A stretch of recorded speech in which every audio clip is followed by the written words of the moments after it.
magacayga waa Ilyas Cabdikariin waxaan ahay ku-xigeenka madaxa qaybta risk management unit. waxaan rabaa marka hore inaan halkaan uga hambaliyo dhammaan macaamiisha shirkadda isgaarsiinta Hormuud munaasabada sanad guurida 10aad ee ka soo wareegtay furitaankii adeega EVC Plus. runtii adeega EVC Plus wuxuu jirsaday 10 sano. 10 sano waxyaabaha ay shirkaddu xooga saartay waxaa kamid ahaa in mar walba adeegi loo sameeyo in la waafajiyo shuruucda caalamiga ee u degsan shirkadaha bixiya adeega mobile money-ga.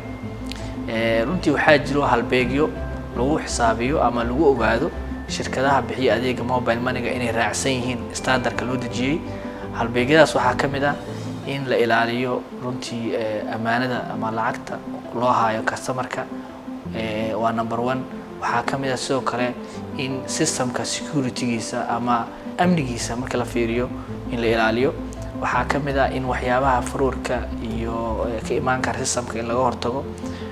waxaa kamid ah macaamiisha in loo sahlo adeega oo adeegu uu noqdo mid macaamiisha u dhow oo wixii macaamiisha oo dhan cabashadoodii iyo waxoodii aad looga xoog loo saaro. runtii waxaa kaloo kamid ah in kor loo qaado tayada adeega la bixinayo mar walba oo runtii iyadana xooga aan shirkadda isgaarsiinta Hormuud ay saartay.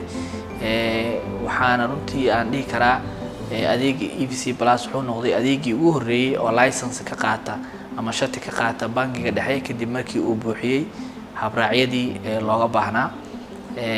mar walba shirkadda isgaarsiinta Hormuud waxaa xooga ay shirkaddu saaraysaa sidii adeega tayadiisa mar walba kor loo qaadi lahaa lana waafajin lahaa shuruucda caalamiga ee u degan shirkadaha bixiya adeega mobile money-ga.